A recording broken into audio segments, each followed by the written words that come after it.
Hey everyone, welcome to Rory's Rollin Rides. My name is Rory, and this is my garage. I just wanted to do a quick introduction to the channel to show you guys what you can expect to see.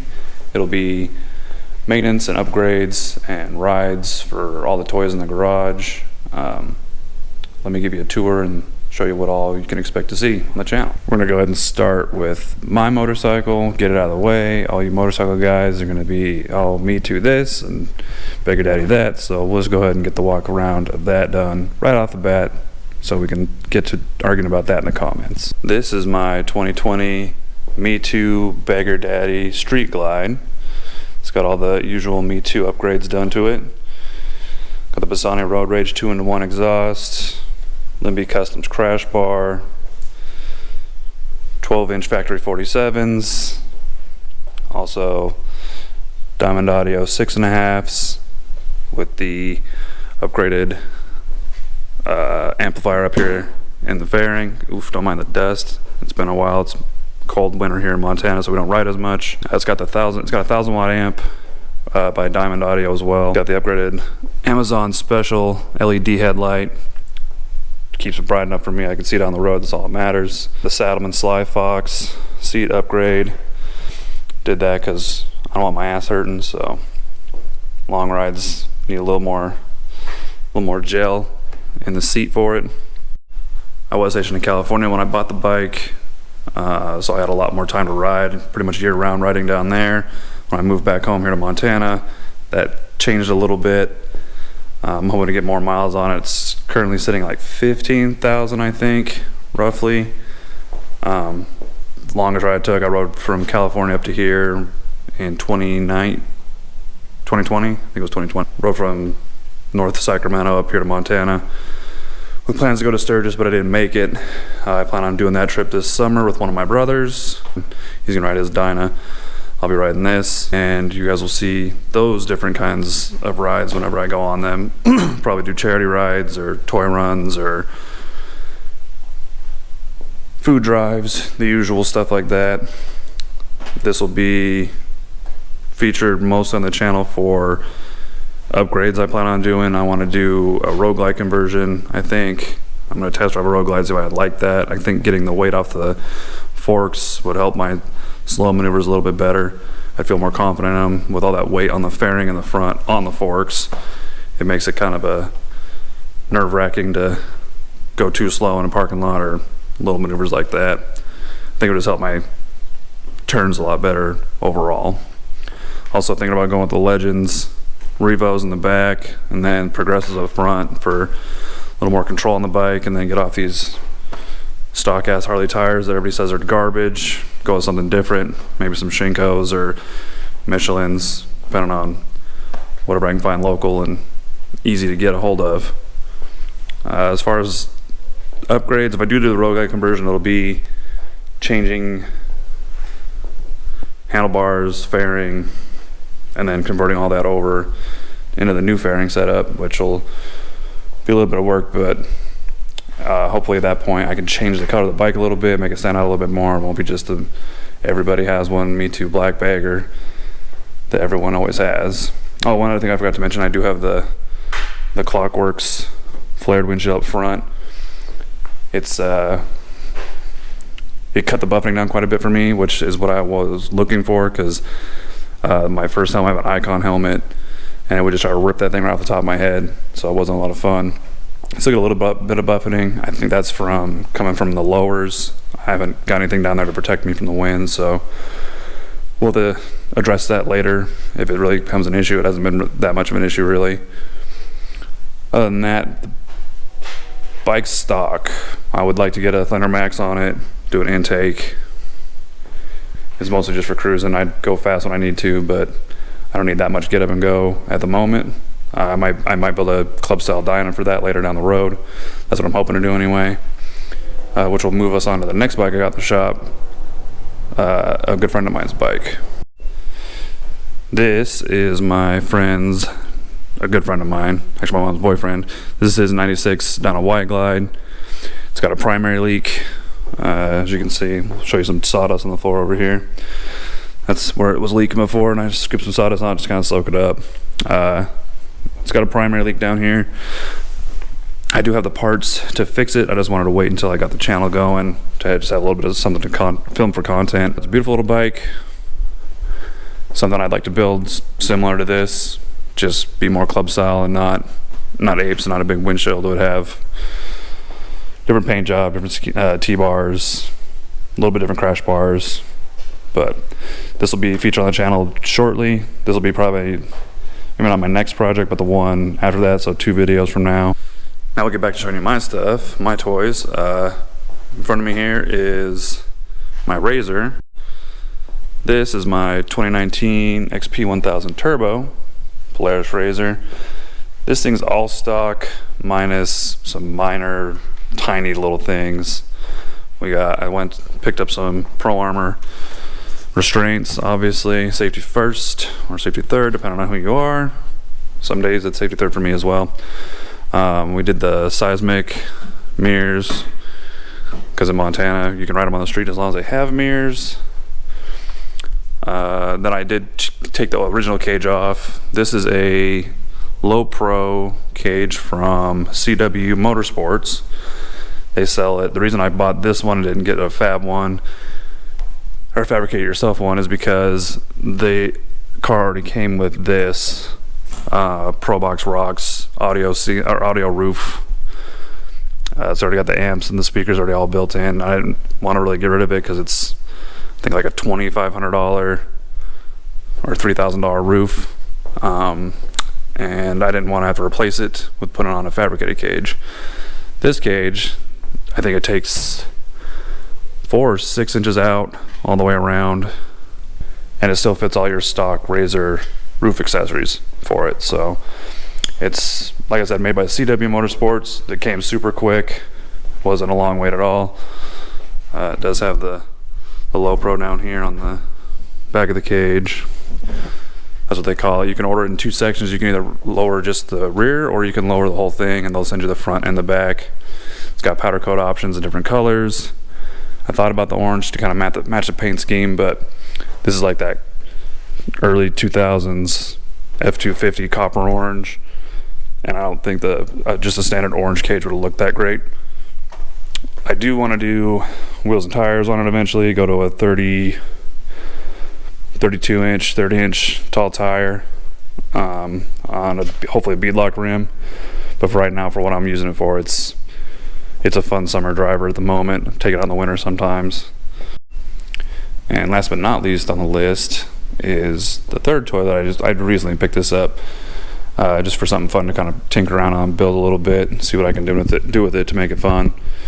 It is a 1979 Honda ATC 110 that I've so aptly named the Soul Snatcher, since apparently these were responsible for a lot of accidents in the 80s and 90s, and then they stopped making them. This one, I bought it from a kid here locally. It cost me $200. It runs. It doesn't run at the moment. I need to get the carburetor cleaned out. I don't know if you can see down here in the bottom of this, but there's a bunch of goop down there in the bottom, so I gotta soak that, or take the carburetor off and clean all that shit out of the bowls, get the lines clear. The tank's full of rust. Not great shape, but as you can see, it's JB welded together here. So needs a little bit of work. It came with a spare tank that I'm working on over here, trying to do it as cheap and redneck as possible. This isn't metal flake. This is actually Rust-Oleum glitter, because I didn't want to invest a bunch into powder or airbrush and stuff that I didn't want to just pick up a hobby and then get rid of it like I usually do with most of my hobbies for whatever reason. I did pick up a little airbrush kit, but metal flake's expensive, and I didn't know how it was going to turn out, or if I was going to fix a tank or anything like that. This one's also full of rust. Needs a little bit of Vapor Rust poured in and let it sit, soak it out, get rid of it. I'll be updating you guys with this one as I get along with it, as I've had it painted like this for a month now probably. I just haven't been messing with it. So as far as fun recreational toys, that's what I've pretty much have at the moment. I'll be probably adding to that throughout time, but at the moment that's all I've got. Also got a pickup, F250. I've also got a 1987 Fox body. My buddy Mike in California is finishing up with the cage in it to make it a roller for me so that I can bring it home and put the motor in it and stuff like that. I'm not 100% on that yet. I'm still trying to figure out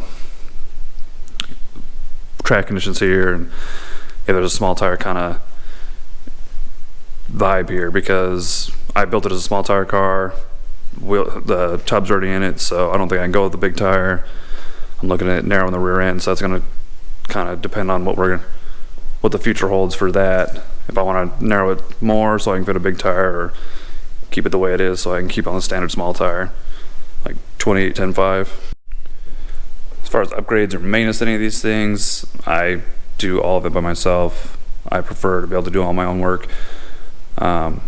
I think if you don't know your vehicle or how it works or certain components work, then when you get into a pinch or a pickle out on the road, you're not going to know how to fix it for temporary to get you home, or to explain it to anybody that might be towing it or whatever, so they don't mess anything up any further. I'm not ashamed to get on YouTube and look and see how some other people do things when they're wrenching on their own shit, changing out exhausts or whatever. I think it's a good thing instead of being reliant on a dealership or a mechanic to take care of all your work for you. Sometimes it takes too long, or it's not available right away, or parts are on back order. Things get taken up, and I think it's better that you know how to work on your own stuff. So it's kind of what I want to do with this channel, is make it so when I'm doing upgrades or maintenance to things like 3-hole changes on the bike here, or even some stuff with the Razor, you guys can watch the videos and feel more confident doing this stuff by yourself, so that you don't have to rely on a mechanic so much, and you can save those labor costs, because $100 an hour in some places can get really expensive really quickly. Along with that, I will be kind of reviewing the products that I do put on. Sometimes going to be cheap parts, because if I can save money on something that works just as good as an OEM, like with this headlight on the Harley, the LED from Amazon is just as good, and it's not a $600 headlight. I would love to have a Baja Specialties headlight on that thing. I don't have $600-700 to spend on a headlight. That's kind of incomprehensible at the moment. If I went to a Road Glide, then that might change it, because then I could have the dual white yellow lights on it. I think that'd be pretty cool. But yeah, sometimes it's going to be cheaper parts. It'll be more expensive parts, like the Legends, the suspension for the bike. That's going to be more expensive. But I want a quality ride over what OEM offers, because the OEM suspension on this does the job. You can ride the bike, but I want to feel more in control of the bike. And the same thing goes for the Razor as well. I mean, the seismic mirrors, they're great. They work great for what they are. This had I think Walmart, some kind of rear view in it that had like a hose clamp holding it to the cage, and it looked ridiculous, and if I got going too fast, I mean, this thing does 90 miles an hour. If you got up to 80 miles an hour or 85 miles an hour, it would fold up on you, and you wouldn't be able to see anything out of it anyway. So I just took that off when I swapped the cage out. So cheap parts, more inexpensive parts. We won't say cheap parts. I won't go as far as to like having Walmart rear view mirrors. That's not what I want to do. But like I was saying, these mirrors were, I think, $50 for the set. They're a lifetime warranty. If I break them, they'll replace them. I didn't cheap out on the harnesses. I do like the 5 points or the 4 points or whatever on these, because safety is important, and it's not really an if, it's when I roll this thing over, I want to be as safe as possible. With a cage, it's a little more of an inexpensive option. The fabricated ones are really strong, and they look really good. But this is 120 wall DOM tubing that these got made with, so it's super good. I'm not too worried about it. It's bolted on, but it's not welded to the joints. It's just bolted on together the joints. All grade A hardware. I think it'll hold up in an accident. If it doesn't, we'll talk about it then. At the moment, it works for what I want it to be, which was just the stock look on this is ridiculous. They're too tall. They're dumb looking. It's just ugly. I don't want that. I want something cool, personally. Half of being cool is looking cool. So yeah, that's a little about me and the toys I got. It's kind of what I wanted this first video to be, was kind of an introduction. Let you see what I plan to show you on the channel, with what I'm working with, what I'll be working on. Doesn't mean that I won't have special guest appearances, things if I'm going to California to see friends or whatever, and I'm helping them work on the race cars or their side-by-sides or whatnot, then I can bring you guys along for that as well. I think that I have a trip to Texas coming up to help a buddy with his Mustang. He wants some help putting a blower on his newer, I think it's like Gen 3 5-liter Coyote. So I'll probably bring you guys along for that. But with that said, please leave me some comments down below. Let me know what I could do better. I know my ums and ahs probably need to be worked on. I've never been good at public speaking. This is not public. You're a camera at the moment, but you're a person as you're watching this. So you're a camera to me at the moment, but you're a person watching. You know what I mean. Leave me some comments and tell me how I can continue to make this better, get better as I go along. It's a learning experience for me. I have some spare time to do it, so something I always wanted to try. And I figured if I'm gonna be working on my stuff, I may as well document it. If I'm going on cool rides or adventures doing something, I may as well show other people what I'm doing, because some of it's pretty cool. But thanks for watching, and I look forward to being able to do some cool shit on here and have you guys along for the journey. See you in the next one.